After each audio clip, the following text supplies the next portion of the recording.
பரிகாரம் அப்படின்னு சொல்கிறாங்களே அது நடக்குமா, அது சரி நடக்குமா அப்படின்றப்ப அவர் என்ன சொன்னார்னா, உங்களை நான் வந்து 48 வாரத்துக்கு விளக்கேற்ற சொல்லுவேன், நீங்கள் சரியாக ஏற்றுவீங்களான்னு கேட்டார். அது எப்படி ஏற்ற முடியும்? அப்போ அப்போ பிரச்சனை, அப்போ நான் அந்த பிரச்சனை சரியாக காட்டினா என்ன அர்த்தம்?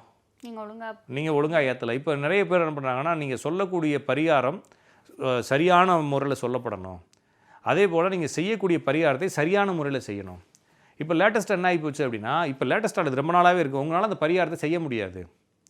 அவங்க ஒரு பரிகாரத்தையும் சொல்லிவிட்டு அந்த பரிகாரத்தை அவங்களால செய்ய முடியாது. அது சுத்தபத்தமாக இருக்கணும், அது வந்து வரிசையாக டெய்லி செய்யணும், 101 நாள் தொடர்ந்து செய்யணும். அப்போ உங்களால் முடியாதுன்னா என்ன செய்கிறது சொல்லுங்கள். இப்போ நான் உங்களுக்கு ஒரு பரிகாரம் சொல்கிறேன், 101 நாள் காலைல செய்யணும், தொடர்ந்து செய்கிறதுன்றது சாத்தியம். அப்போ செய்ய முடியாது. அப்போ என்ன செய்யலாம்?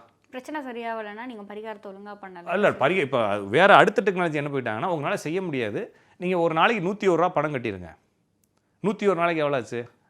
11,000 கட்டிடுங்க. உங்களுக்காக ஒருத்தர் பண்ணுவார், உங்கள் பேரை வச்சுக்கிட்டு ப்ராப்பராக செய்வார். வாரம் ஒரு தடவை வீடியோ அனுப்புவார், மாதம் ஒரு தடவை உங்களுக்கு அந்த பிரசாதமெல்லாம் வரும். ஈஸியாக பிடிச்சில்ல, நம்மளுக்கும் ஈஸியாக நம்ம வேலையை பார்க்கலாம்.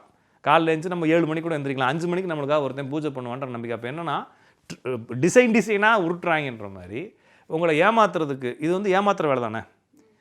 ஒன்று நீங்கள் ஃபஸ்ட்டு நீங்கள் என்ன செஞ்சீங்கன்னா, உங்களுக்கு ஃபஸ்ட்டு அவருக்கு ஒரு மனக்குழப்பம் இருந்துச்சு, நீங்கள் என்ன செய்ய ஆரம்பிச்சிங்க, அவருக்கு ஆறுதல் சொல்ல ஆரம்பிச்சிங்க, நம்பிக்கை கொடுக்க ஆரம்பிச்சிங்க. அப்படி மெதுவாக என்ன செஞ்சுருக்கீங்க, ஆட்டை போட ஆரம்பிச்சிடுறீங்க. அப்போ என்ன செய்கிறீங்க அப்படின்னா, எம்எல்ஏ ஆகிறதுக்கு ஒரு காசு, எம்பி ஆகிறதுக்கு ஒரு காசு, முதலமைச்சர் ஆகிறதுக்கு ஒரு காசுன்ற மாதிரி, அப்போ நீயே ஆயிடலாம்ல அப்படின்னு கேட்க வேண்டியது. அப்போ என்னென்னா